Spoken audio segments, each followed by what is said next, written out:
아버지 수술 날짜 나왔어. 다음 주 수요일 오후 4시야. 중요한 수술이니까 그날만큼은 너희도 꼭 같이 병원 가자. 거실에 앉아있던 아들과 며느리는 서로 눈치를 보며 말이 없었습니다. 왜 무슨 일 있어? 왜 말을 못해? 아버지 수술 날이라니까. 엄마, 사실 그날 저희 해외에 있을 거예요. 여행 때문에 비행기표랑 숙소 다 예약했거든요. 뭐 해외여행? 4박 5일 필리핀 세부요. 지난주에 다 결제했고 환불도 안 되는 상품이에요. 지금 그걸 말이라고 해? 그날 아버지가 큰 수술 받는데 너희는 해외로 놀러 가겠다고? 어머니, 마냥 놀러 가는 건 아니고요. 출장 같은 거예요. 이번에 저희 쇼핑몰 사진도 촬영해야 해서 꼭 가야 해요. 사진 몇 장 찍고 놀러 가는 거면서 뭐 출장? 너희는 아버지가 걱정되지도 않니? 이미 다 정해진 건데 어쩌라고요. 아버지 상태도 생각보다 심각하진 않다면서요. 그리고 엄마가 병원 계시는데 저희까지 있을 필요는 없지 않아요? 지금 그게 자식 입에서 나올 소리야? 그래, 알았다. 어디 한번 너희 마음대로 해봐. 안녕하세요. 이 사연의 주인공은 68세 송혜련 씨입니다. 서울 양천구 아파트 3층 그곳에 살고 있는 송 씨는 초등학교 급식실에서 30년 넘게 조리사로 일하다 정년퇴직한 분입니다. 오전 6시면 어김없이 눈을 뜨고 쌀을 씻어 밥을 짓고 수백 명 아이들 급식을 위해 국을 끓이던 그 바쁜 시절을 이제야 천천히 잊어가고 있었습니다. 퇴직 후 처음으로 맞이한 자신만의 하루는 평범했지만 소중했습니다. 오전에는 아파트 근처 작은 텃밭에서 상추와 쌈채소를 돌보고 오후에는 주민센터 요가 수업에 참여하며 굳어진 무릎을 풀어주는 시간을 가졌습니다. 그녀의 남편은 72세로 중학교에서 사회과 교사로 정년퇴직한 분이었습니다. 학생들 사이에서는 재밌는 선생님으로 학부모들 사이에서는 믿고 맡길 수 있는 선생님으로 통했습니다. 해마다 졸업한 제자들이 찾아와 인사를 드릴 때면 송 씨는 뿌듯하면서도 한편으로는 조금 질투가 나곤 했죠. 그러나 반년 전부터 남편의 몸 상태가 심상치 않았습니다. 식욕이 눈에 띄게 줄어들고 잦은 기침으로 병원을 찾았더니 결국 폐암 진단을 받았습니다. 여러 차례 입퇴원을 반복하던 중 담당 의사가 조심스럽게 말했습니다. 아버님 상태가 심해지시면 수술을 받으셔야 합니다. 그때는 아마 보호자분이 많이 힘드실 수도 있으세요. 그 말을 들은 송 씨는 묵묵히 고개를 끄덕였습니다. 늦은 나이에 병간호란 게 어디 쉬운 일이겠습니까? 몸이 예전 같지는 않았지만 송 씨는 아무 불평 없이 병원과 집을 오가며 남편을 챙겼습니다. 한편 송 씨 부부에게는 하나뿐인 아들이 있었습니다. 올해 40살로 중소기업에서 과장으로 일하며 며느리와 맞벌이를 하고 있습니다. 며느리는 작게 온라인 쇼핑몰을 운영하고 있었지만 수익이 그리 많지는 않았습니다. 두 사람은 경제적으로 넉넉하지는 않았지만 도시적이고 평범한 부부였습니다. 다만 송 씨가 걱정되는 것은 단 하나, 바로 아들 부부의 이기적이고 개인주의적인 태도였죠. 특히 며느리는 늘 저희는 저희 생활을 더 중시하고 싶어요. 라고 말하며 가족 행사도 최소한만 참석했고 명절에도 얼굴만 비추고 금세 사라지기 일쑤였습니다. 하지만 그마저도 송 씨는 애써 스스로를 설득하곤 했습니다. 어차피 아들 부부와는 따로 살고 있고 가끔씩만 보는 사이였으니까요. 요즘 애들 다 그렇지 뭐. 어른인 내가 좀 참고 이해하면 되는 거지. 그러던 어느 날 아들 부부가 찾아와 조심스럽게 입을 열었습니다. 전세 계약이 만료되었는데 전세금이 너무 올라 자금이 부족하고 대출 이자까지 감당이 안 된다는 이야기였습니다. 새로운 집을 알아보고는 있지만 아이 학교 문제며 출퇴근 거리까지 고려하다 보니 시간이 걸린다고 했습니다. 아들이 고개를 숙이며 말했습니다. 어머니 집에서 한두 달만 지내도 될까요? 전세 구하면 바로 나갈게요. 그리고 계약서도 쓸게요. 송 씨는 순간 망설였습니다. 하지만 이내 손녀 하연이의 얼굴이 떠올랐습니다. 결국 송 씨는 아들 부부를 참아내칠 수 없었죠. 그래, 임시로만 딱 한두 달만이야. 약속한 기간이 지나면 나가는 거다. 그렇게 아들 부부는 임시 거주를 조건으로 간단한 계약서까지 작성하고 송 씨의 집에 들어오게 되었습니다. 송 씨는 그때만 해도 이것이 얼마나 잘못된 결정이었는지 전혀 짐작하지 못했습니다. 가족이라면 당연히 서로 배려하며 살 것이라고 믿어 의심치 않았던 것입니다. 며느리가 짐을 들여놓으며 말했습니다. 어머니, 정말 감사해요. 꼭 빨리 나갈게요. 아들도 덧붙였습니다. 엄마, 폐 끼치지 않을게요. 정말 고마워요. 송 씨는 그 말을 믿었습니다. 그리고 곧 이 믿음이 얼마나 순진한 것이었는지 깨닫게 될 줄은 꿈에도 몰랐습니다. 처음엔 의외로 나쁘지 않았습니다. 평소에는 조용하기만 하던 집에 사람 목소리가 들리고 송 씨도 덜 적적했습니다. 할머니, 오늘 떡갈비 나왔는데 할머니가 만들어주신 밥이 훨씬 맛있어요. 무엇보다 손녀가 할머니 하며 팔짱을 끼고 안겨올 때면 쌓였던 피로가 조금은 사라지는 듯했습니다. 하지만 그 평화는 오래가지 않았습니다. 며느리는 저는 집에서 일하는 거라 바쁘다는 말을 입에 달고 살았습니다. 하루 종일 쇼핑몰용 의류를 정리한다며 거실에 옷박스를 산더미처럼 쌓아두었습니다.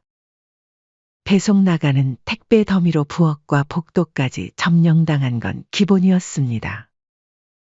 어느 날 송 씨가 조심스럽게 말했습니다.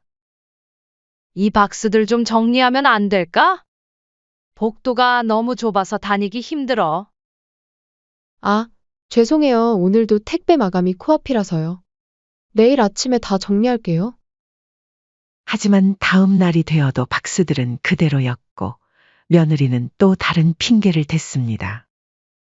체계적으로 일해온 송 씨에게는 이런 어수선함이 견디기 힘들었습니다.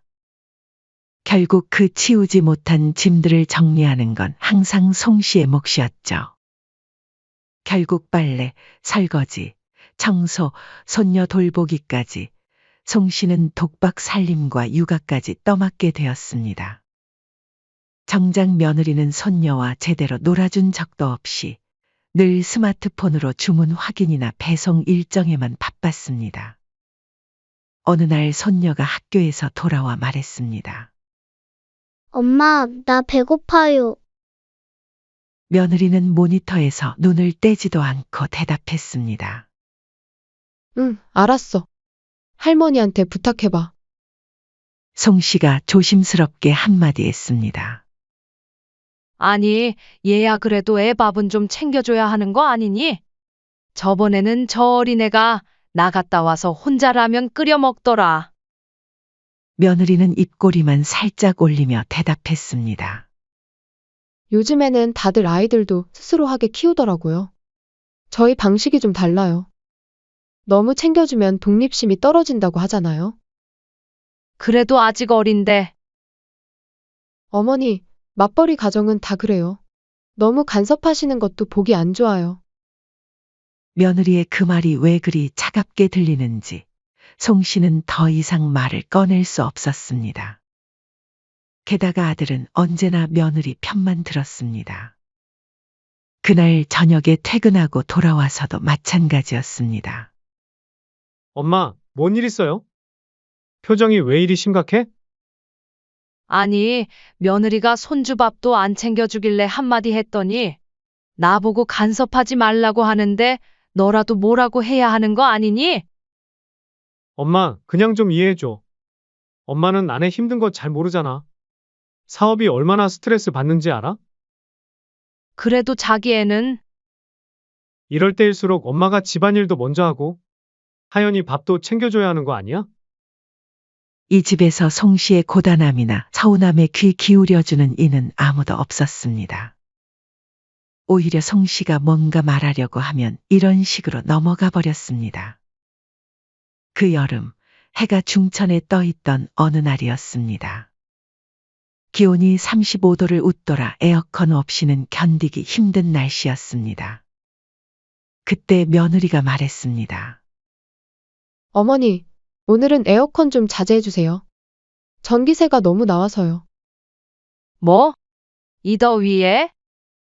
저희가 공과금 내고 있잖아요. 이번 달 전기세가 너무 많이 나왔어요. 좀 아껴주세요. 그 집의 명의는 분명 송 씨였지만 공과금을 부담하는 쪽은 자신들이라는 이유였습니다. 송 씨는 어이가 없었지만 그냥 넘어갔습니다. 그럼 선풍기라도 틀어도 되는 거지? 선풍기도 전기 먹어요. 그냥 문 열어두고 바람 좀 쐬세요. 하지만 며느리의 방에서는 여전히 에어컨 소리가 윙윙거렸습니다. 송 씨는 이해할 수 없었지만 참았습니다. 며느리의 태도는 갈수록 더 뻔뻔해져 갔습니다. 어느 날 저녁 6시쯤 송 씨는 평소처럼 부엌에서 슬리퍼를 신고 나와 물을 따라 마시고 있었습니다. 그 순간 방에서 나온 며느리가 인상을 찌푸린 채 말했습니다. 어머니, 제가 지금 일하는 중인 거 아시죠? 응? 알고 있지. 그리고 지금 밤인데 그렇게 쿵쿵거리시면 집중이 안 되잖아요. 송 씨는 깜짝 놀랐습니다. 쿵쿵거리긴 뭘 쿵쿵거려? 그리고 아직 6시인데 밤이라니? 발소리요. 슬리퍼 끄는 소리 진짜 시끄러워요. 분명 송 씨는 평소처럼 조심히 걷고 있었고 무슨 쿵쿵거릴 정도도 아니었습니다. 심지어 이 집의 주인은 송 씨 자신이었습니다. 하지만 며느리는 마치 송 씨가 민폐라도 끼친 것처럼 대했습니다. 암튼 발소리 좀 조심해 주세요. 이게 무슨 여기는 내 집인데 함부로 다니지도 못하니? 또 그 소리예요? 어머니, 저희가 공과금 내고 있잖아요. 그리고 저는 일도 하고요. 송 씨는 입술을 꾹 다물었습니다. 이건 누가 봐도 억지였습니다. 그 순간 어렴풋이 가슴 한구석이 쓸쓸하고 아렸습니다. 자신의 집에서 자신이 눈치를 봐야 하는 상황이 되어버린 것입니다. 한편 남편이 입원해 있는 병원의 며느리가 얼굴을 비춘 것은 단 몇 번뿐이었습니다. 아버지가 너희 얼굴 보고 싶어 하시는데 병원 좀 가자. 아, 죄송해요. 쇼핑몰 일이 너무 많아서 정신없어요. 그래도 1시간만? 어머니, 병원에는 어머니가 계시잖아요. 제가 가봤자 뭘 도와드릴 수 있겠어요? 차라리 그 시간에 일해서 돈이라도 더 벌어야죠. 하지만 더 서운했던 것은 어느 날 아들이 툭 던진 말이었습니다. 송 씨가 아들에게 아버지가 너희들 보고 싶어 하신다고 말하자 아들이 대답했습니다. 엄마가 병원 가시니까 저희까지 갈 필요는 없지 않나요? 무슨 소리야? 아들이 아버지 병문안 가는 게 당연한 거 아니야? 엄마, 보호자 한 명이면 충분하다고 의사 선생님도 그러시잖아요. 그 말에 송 씨는 말문이 막혔습니다. 언제부터 남편의 병간호가 가족의 일이 아닌 송 씨의 일이 되어버린 것일까요? 하지만 여기서 끝이 아니었습니다. 주말에 정말 기가 막힌 일이 벌어지고 말았죠. 그날 저녁, 송 씨는 손녀를 씻기고 재우려고 준비하고 있었습니다. 그때 아들이 송 씨에게 말했습니다. 엄마, 오늘은 저희 좀 나갔다 올게요. 아니, 이 시간에 어딜 가는데? 아내랑 오랜만에 데이트하려고요. 결혼하고 나서 둘이 제대로 시간 보낸 적이 별로 없어서요. 그럼 애는? 하연이는 엄마가 봐주세요. 잘 자는지만 확인해 주시면 돼요. 며칠 전까지만 해도 병원에 누워 계신 아버지는 보러 갈 시간이 없다던 아들 부부가 정작 주말 밤에는 둘이 나란히 옷을 차려입고 나가는 모습이었습니다. 병원에 갈 시간은 없으면서 데이트할 시간은 있다는 거야? 엄마, 저희도 가끔은 둘만의 시간이 필요해요. 이해해 주세요. 늦지는 않을게요. 하연이 잘 부탁드려요.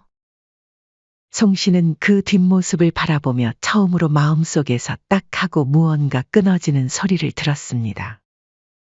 정말 해도 너무하네. 송 씨는 문득 깨달았습니다. 아들 부부에게 부모는 그저 편리한 존재일 뿐이었습니다. 집도 내어주고 살림도 해주고 아이도 돌봐주는 그저 도우미 같은 존재 말이죠. 하지만 결정적으로 송 씨가 진짜 충격을 받을 만큼 상상도 못할 일이 끝내 벌어지고 말았죠. 남편의 몸이 나아지지 않자 결국 담당 의사는 송 씨에게 수술을 권유했습니다. 결국 남편의 수술 날짜가 정해졌고 송 씨는 집에 돌아오자마자 아들과 며느리를 불러 앉혔습니다. 아버지 수술 날짜 나왔어. 다음 주 수요일 오후 4시야. 아버지한테 중요한 수술이니까 그날만큼은 너희도 꼭 같이 병원 가자. 거실에 앉아있던 아들과 며느리는 서로 눈치를 보며 말이 없었습니다. 그들의 입꼬리와 눈썹이 동시에 굳었습니다. 송 씨는 그 낌새를 단번에 알아챘습니다. 왜 무슨 일 있어? 왜 말을 못해? 아버지 수술이라니까. 잠시 머뭇거리던 아들이 겨우 입을 열었습니다. 엄마, 사실 그날 저희 그때 해외에 있어요. 비행기표랑 숙소 다 예약했거든요. 해외? 4박 5일 필리핀 세부요. 지난주에 다 결제했고 환불 안 되는 상품이에요. 송 씨의 눈이 번쩍 뜨였습니다. 지금 그걸 말이라고 해? 아버지가 수술 받는다는데 너희는 해외로 놀러 가겠다고? 그때 며느리가 능청스레 말을 보탰습니다. 어머니, 마냥 놀러 가는 건 아니고요. 출장 같은 거예요. 이번에 저희 쇼핑몰 사진도 촬영해야 해서 꼭 가야 해요. 송 씨는 당장 목이 메일 정도로 울컥했습니다. 사진 몇 장 찍고 놀러 가는 거면서 출장이라고? 내 시아버지가 수술을 받는데 지금 그게 그렇게 중요한 일이니? 아들은 한 발 물러서며 말했습니다. 예약 다 했고 위약금도 크고 아버지 상태도 생각보다 심각하진 않다면서요. 엄마가 병원 계시는데 저희까지 있을 필요는 없지 않아요? 아버지가 아파서 수술대에 눕는다는데 지금 그게 아들이 할 소리야. 하지만 두 사람은 끝내 입장을 바꾸지 않았습니다. 아들은 죄송해요, 엄마 하지만 어쩔 수 없잖아요만 반복했고 며느리는 마지막까지 다녀오자마자 아버님 찾아뵐게요라며 얄밉게 말했습니다. 송 씨는 그 순간 뭔가가 뚝 끊어지는 것을 느꼈습니다. 지금까지 쌓여온 모든 억울함과 분노가 한꺼번에 터져 나올 것만 같았죠. 하지만 아까까지 화내던 송 씨는 속으로 무언가 결심한 듯 차분하게 말했습니다. 그래, 알았다. 너희 마음대로 해. 이에 아들과 며느리는 오히려 당황했습니다. 송 씨 더 화를 낼 줄 알았는데 너무 담담한 반응이었습니다. 엄마, 정말 죄송해요. 다녀와서 꼭 뵐게요. 됐어, 그냥 가. 송 씨는 등을 돌리고 방으로 들어갔습니다. 아들 부부가 떠난 날, 남편은 약에 취해 곤히 자고 있었습니다. 송 씨는 그의 주름진 손등을 감싸 쥐었습니다. 여보, 이제 나도 한계야. 이젠 가만히 있지 않을 거야. 나 이 집 아들과 며느리한테 이대로 안 내줘. 결의에 찬 눈빛으로 송 씨는 장롱 깊숙한 곳에서 서류철을 꺼냈습니다. 집 등기부등본, 통장, 각종 계약서들이 정리되어 있었습니다. 그리고 이튿날 아침 부동산에 전화를 걸었습니다. 네, 거기 부동산이죠? 제가 사는 집인데 급하게 정리할 사정이 생겨서요. 시세보다 조금 낮춰서 내놓을게요. 연락 주세요. 부동산 중개업소 사장은 깜짝 놀라며 물었습니다. 사모님, 이 동네 집값이 얼마나 오른 줄 아세요? 이 가격에 내놓으시면 금방 나갈 텐데. 정말 파시려고요? 네, 빨리 처리해 주세요. 며칠 후 남편의 수술은 다행히도 성공적으로 끝났습니다. 송 씨는 회복실 침대에 누운 남편의 손을 꼭 쥐며 담담하게 말했습니다. 수술은 잘 끝났어요. 이제 당신 걱정은 마세요. 나머진 내가 다 처리할 거니까. 그날 저녁 송 씨의 휴대폰으로 사진 하나가 도착했습니다. 필리핀 해변의 햇살 아래 웃고 있는 아들 부부. 뒤이어 메시지도 하나 도착했습니다. 엄마, 저희 잘 도착했어요. 수술 잘 끝났죠? 여행 마치고 꼭 병문안 갈게요. 송 씨는 그 사진을 한참 바라보다가 핸드폰을 뒤집었습니다. 그리고 잠시 후 부동산에서 걸려온 전화를 받았습니다. 어머님 벌써 집을 보겠다는 분이 계세요. 가격이 너무 좋다고 바로 계약하자 하시네요. 네. 그렇게 진행해 주세요. 송 씨는 조용히 고개를 끄덕이며 창밖을 바라봤습니다. 아들 부부가 필리핀으로 떠난 그날부터 송 씨는 본격적으로 움직이기 시작했습니다. 송 씨는 남편의 병문안을 다녀온 후 집으로 돌아와서 예비 구매자들을 맞았습니다. 와, 이 집 진짜 깔끔하네요. 네, 제가 관리를 잘했거든요. 좋네요. 바로 들어와서 살 수 있겠어요. 그리고 무사히 집 계약이 성사되었습니다. 잔금까지 일주일 안에 치르기로 하고 다음날 송 씨는 미리 알아둔 이사업체에 연락했습니다. 한편 이사할 집은 송 씨와 남편의 고향인 충남의 한 주택으로 남편과 둘이 살기에는 충분한 곳이었습니다. 아들 부부가 돌아오기 하루 전, 송 씨는 하루 종일 짐을 쌌습니다. 그리고 마지막으로 집안을 한 바퀴 돌아보며 청소까지 깔끔하게 마쳤습니다. 다음 날 새벽, 식탁 위에 직접 쓴 메모 한 장을 남겨놓고 송 씨는 유유히 집을 떠났습니다. 한편 아들 부부는 4박 5일 일정을 마치고 여행에서 돌아왔습니다. 공항에서 택시를 타고 집으로 향하는 길, 두 사람은 여행의 여운에 빠져 있었습니다. 정말 좋았다. 다음엔 더 오래 가자. 그러니까 엄마한테는 죄송했지만 막상 엄마도 나중엔 우릴 이해해 주실 거야. 우리도 가끔은 힐링이 필요하다고. 그러나 아들 부부가 집에 도착해서 현관문을 열자 집안은 무서울 정도로 텅 비어 있었습니다. 거실도 부엌도 방안도 심지어 옷장까지 싹 물건이 정리되어 거실에 나와 있었죠. 이게 다 뭐야? 아들은 방 안을 휘젓고 다니다가 식탁 위에 놓인 종이 한 장을 발견했습니다. 그건 바로 어머니의 글씨였습니다. 너희가 잠깐 잊었나 본데 여긴 나랑 너희 아버지 집이야. 몇 달만 살겠다며 들어와선 제 집인 듯 살고 사람 종 부리듯 하던 거 내가 바보같이 오래도 참았다. 너희가 몇 달 지나면 집 비운다 했지. 집은 이미 팔았고 계약서상 이날까지 비워야 해. 이사 안 하면 법적으로 강제 집행 조치 들어간다. 엄마가. 며느리는 말문이 막혀 입을 벌린 채 숨만 쉬었습니다.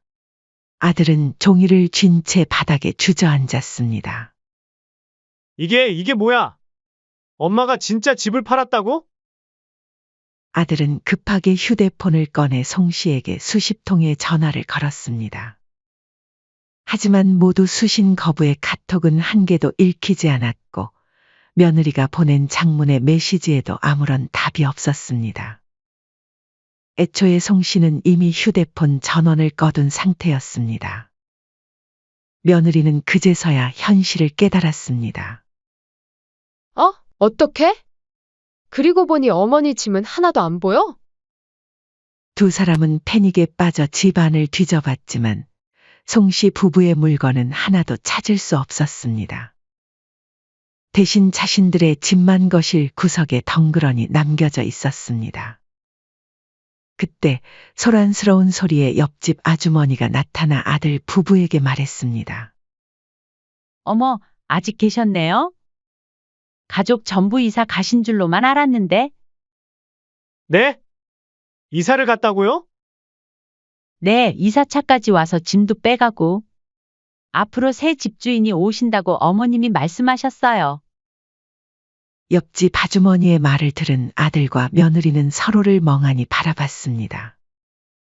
그제서야 두 사람 모두 자신들이 선을 넘었다는 사실을 깨닫게 되었습니다. 그들의 여행이 끝난 순간 어머니 집에서의 안일한 기생도 끝이 난 것입니다. 아들과 며느리는 텅 빈 집에서 멍하니 한참을 앉아 있었습니다. 비어있는 공간보다 어머니가 남긴 메모가 더 서늘하게 느껴졌습니다.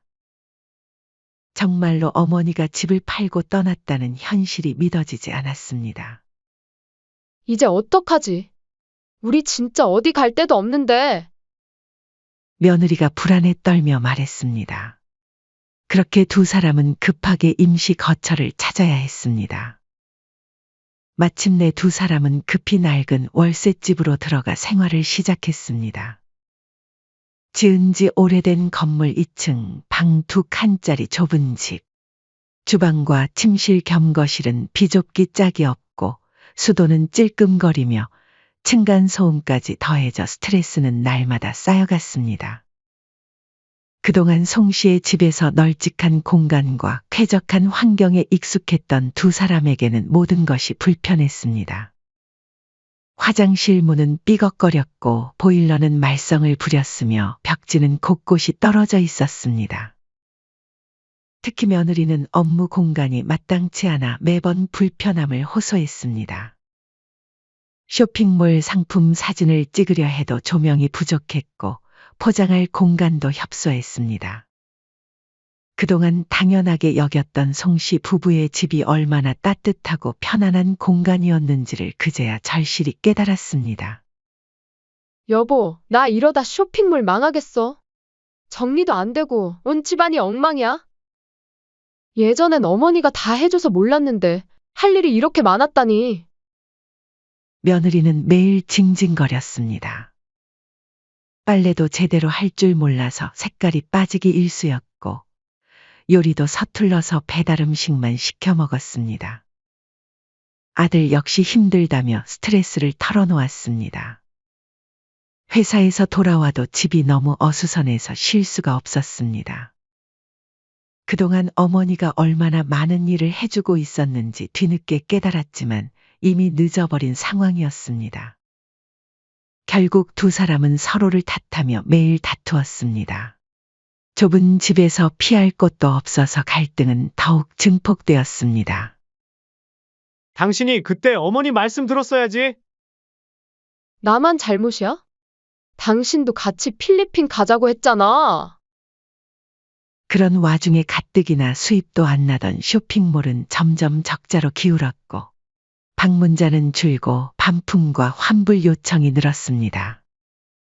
며느리는 스트레스로 인해 고객 응대마저 성의 없게 하게 되었고 그로 인해 더 많은 불만이 제기되었습니다.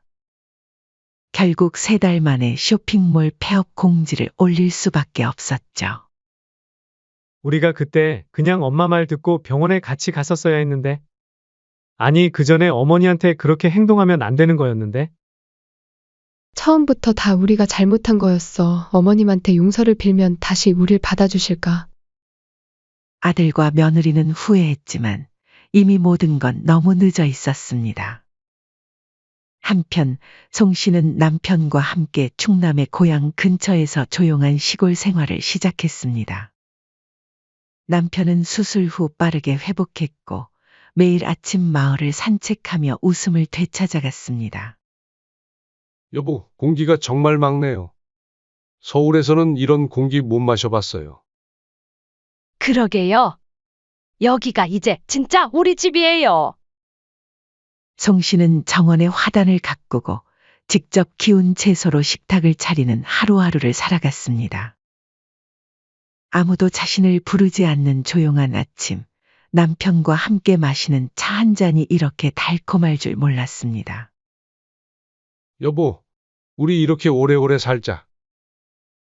남편의 말에 송 씨는 미소 지으며 고개를 끄덕였습니다. 정말로 오랜만에 느끼는 평화로운 시간이었습니다. 몇 달 후 아들과 며느리는 송 씨의 새 거처를 수소문해 충남까지 찾아왔습니다. 두 사람은 문 앞에 서서 울먹이며 애원했습니다. 엄마, 저희가 잘못했어요. 다시는 안 그럴게요. 며느리도 고개를 숙이며 말했습니다.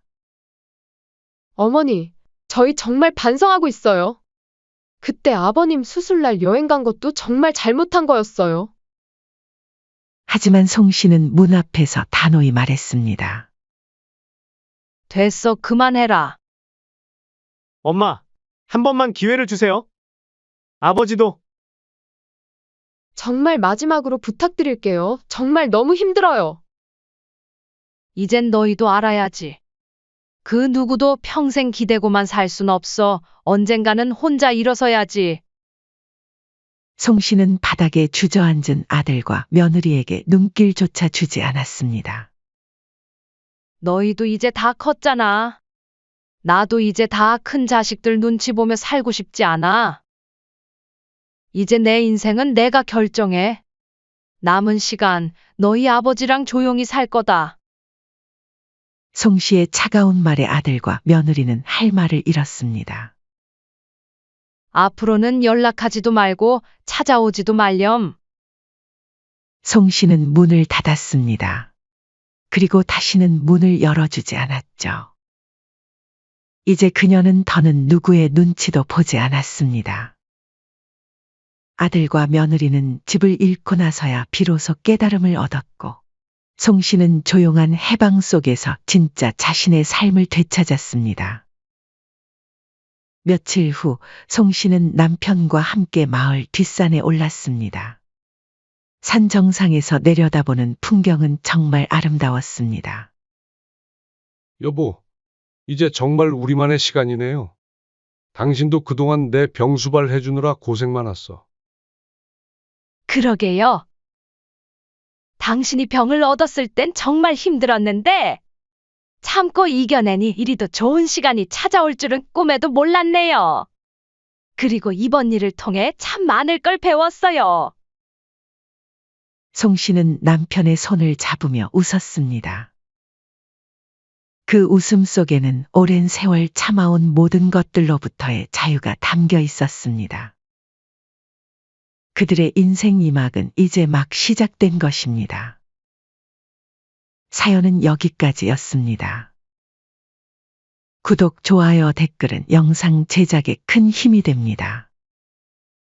인생의 쉼표를 시청해 주셔서 감사합니다.